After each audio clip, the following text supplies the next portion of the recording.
So in this particular video, we will be discussing about the motion of a charge Q in a magnetic field in details. Now, what happens is that if a charge Q moving with a velocity v enters a magnetic field, say suppose. Now, the force that this particular charge Q will be that this will experience is perpendicular to both the velocity vector v and the magnetic field vector b. So in a way we know this is a cross product. So the direction will be given by v b sine theta. So this is a vector cross product of v and b. This is sine theta, and theta is the distance between the velocity vector and the magnetic field vector. Now what happens is, say suppose this is your magnetic field. Say suppose this is your magnetic field, it is going in this way, and you enter, if we enter this, something just like this, that is if we enter like v, so there is a perpendicular. We see that the distance is the angle of entrance of the velocity vector and the magnetic field is perpendicular. So say suppose the magnetic field is going inside the screen. The magnetic field is going inside the screen, and you have entered somewhere like this from your negative x-axis to your positive x-axis. Say this is your velocity. So we now know the angle between the magnetic field that is going inside or whether it's coming out. This is coming out and this is going inside, and this is v, this is 90 degree. So now what we know is that QVB sine 90 degree, which is equal to QVB. This is the force that it is experiencing. Now if you look closely, what we will see is that the force that this is experiencing is in a perpendicular direction. This is in a perpendicular direction. So now what we will do is, so we can see that this is v and this is going inside. So the perpendicular distance with both the magnetic field and the velocity vector is at this particular direction. So if this is your z-axis, this is your x-axis, so the magnetic force will be along your y-axis. So at each point it will change the trajectory. It will change the trajectory of the velocity because of the force F. So we can see that this is a circle.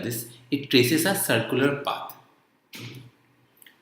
So now if it traces a circular path, what we know is that the angular momentum, if you look at the angular momentum, is mv square upon r, that is it moves in a circle, should be equal to the force exerted due to gravity because of the moving charge with the velocity v. So if this is rotating, so the angular momentum is mv square upon r, and the force, magnetic force, is given by QVB.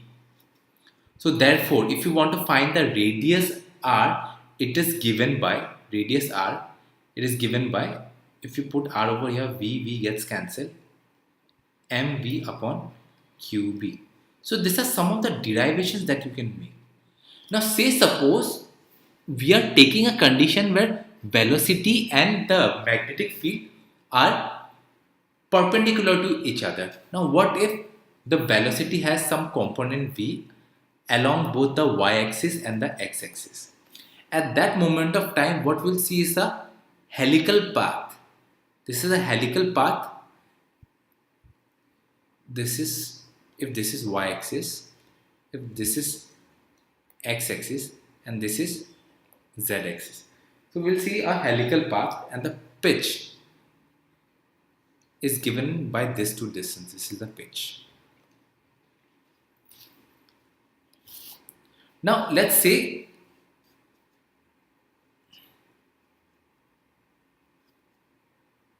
omega be the angular frequency. Omega be the angular frequency.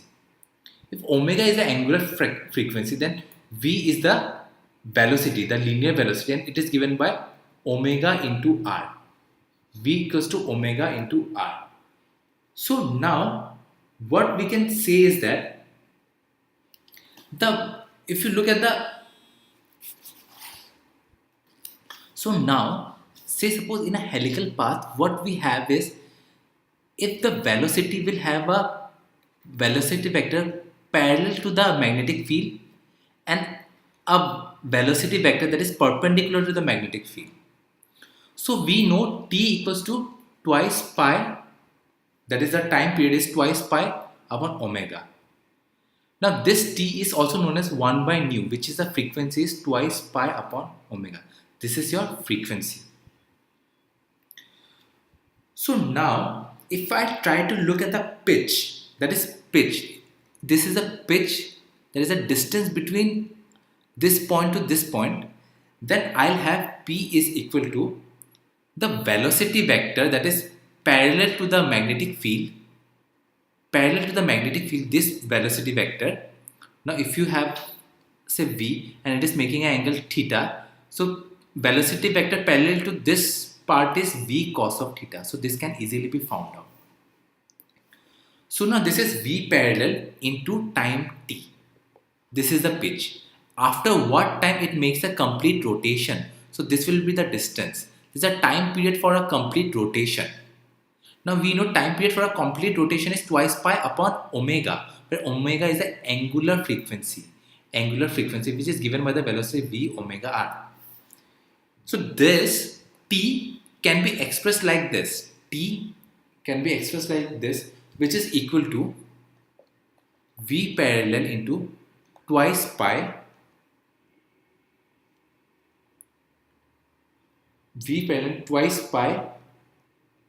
m upon qb, because omega, as we have already established, omega to be v upon r, and velocity in our previous part we had described as r equals to mv upon qb. Therefore velocity, this part velocity, we have v upon r is nothing but your qb upon m. So from this relation we had put this relation. Now in your book the whole of the steps are not given, or from where it has been derived it is not given. So I urge the students to go through this. Since we had already discussed what is the radius r. Radius r was m into v. This is the mass, this is the velocity divided by charge q into the magnetic field. So v upon r. Omega is v upon r. So if I put t as twice pi upon omega, and if I put the value of omega over here, so finally my pitch, if I write my pitch, I'm clearing a space over here. So the pitch p can be written as